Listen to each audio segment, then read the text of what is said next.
अगर गैस है तो फिर लाइनें क्यों हैं, किल्लत क्यों है? देखिए, पहली बात तो मैं कहना चाहूंगा कि अगर यह कहा गया है कि देश के सामने संकट है, मैं कहूंगा नहीं साहब, गौर से देखिए, दुनिया के सामने संकट है।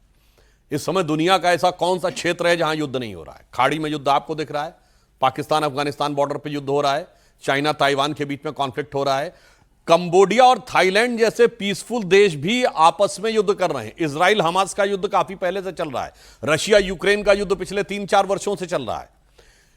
यहां पर महत्वपूर्ण बात यह है कि खाड़ी युद्ध के कारण जो हमारा स्टेट ऑफ हॉर्मुज है, यानी जहां से हमारा सर्वाधिक क्रूड ऑयल आता है, उसके पूर्व दिशा में जितने देश पड़ते हैं जो उस सप्लाई पर पूर्णतः निर्भर हैं, उन देशों की स्थिति देखिए। पाकिस्तान में क्या हो गया? 4 day week, all school colleges बंद, 50% कर्मचारी घर से काम करेंगे। Same thing Bangladesh, same thing Sri Lanka, same वही चीज फिलीपींस और वही चीज इंडोनेशिया। भाई साहब देखिए तो कि समुद्र में सुनामी आई हुई है और आप कह रहे हैं कि साहब जहाज में जो झटके लग रहे हैं उसके लिए कैप्टन दोषी है, उसके लिए सुनामी दोषी नहीं है। यानी कोई भी घटना होगी, अगर कोविड आ गया तो साहब उसके लिए उन्होंने नहीं बोला कि चाइना या कोई और दोषी है, तो मोदी दोषी है। वैक्सीन नहीं बन रही है तो मोदी दोषी है, वैक्सीन बन गई तो बीजेपी का वैक्सीन है, उसके लिए मोदी दोषी है।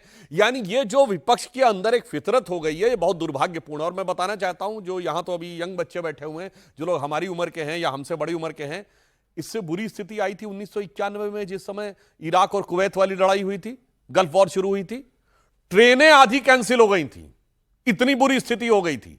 गैस को तो छोड़िए, और मैं चुनौती से कहता हूं, अटल जी अडवाणी जी ने किसने बयान दिया था उस समय सरकार के खिलाफ उस परिस्थिति को लेकर? मगर आज फिर भी आपको बताते हैं, क्रूड ऑयल का भंडार सरकार के पास पर्याप्त मात्रा में है। वाणिज्य मंत्री भी कह चुके हैं, पेट्रोलियम मंत्री भी कह चुके हैं। एलपीजी गैस में एक समस्या होती है कि उसको बहुत ज्यादा समय तक नहीं रखा जा सकता, लंबा समय का भंडार नहीं रखा जा सकता, क्योंकि गैस लीक करती है। आपने भी देखा होगा, अगर आप यहां 6 महीना या साल भर कोई सिलेंडर रखा रहे, बाद में आप देखेंगे तो उसमें आधा जो है वो निकल गया होता है। इसलिए उसका लंबा स्टोरेज नहीं हो सकता जितना क्रूड ऑयल का हो सकता है। सरकार ने उस पर भी आश्वस्त किया है। पर आप सोचिए कितनी दुखद बात है कि विपक्ष के एक सांसद खड़े होकर कहते हैं कि मैं सारे लोगों से कहता हूं जितना एलपीजी सिलेंडर खरीद सकते हो खरीद के रख लो।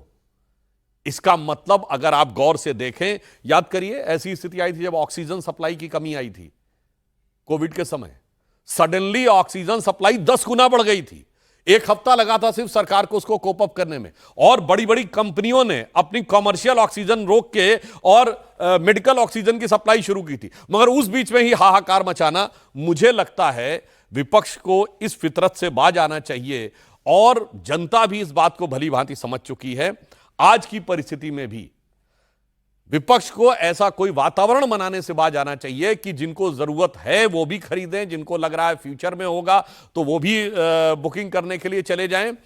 अभी आपने देखा होगा डिप्लोमेटिक लेवल पे अब इन्होंने क्यों फोकस शिफ्ट किया? क्योंकि भारत के विदेश मंत्री और ईरान के विदेश मंत्री की बात हुई। कल प्रधानमंत्री जी की भी वहां के राष्ट्रपति से बातचीत हुई, और अब यह खबर आई है कि ईरान ने यह कहा है कि वो स्टेट ऑफ हॉर्मुज से भारत के झंडे लगे जहाजों को जाने में किसी प्रकार का अटैक नहीं करेगा।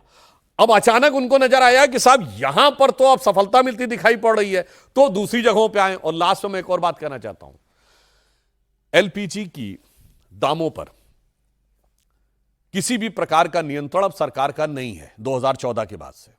1995 में WTO से एग्रीमेंट हुआ था, जिसके तहत 2010 में डीजल के दामों पर से सब्सिडी हट गई और 2014 पर से सरकार को दाम नियंत्रित करने का अधिकार हट गया। अब सरकार एक ही तरीके से दाम नियंत्रित कर सकती है कि वो अपने टैक्स में छूट दे।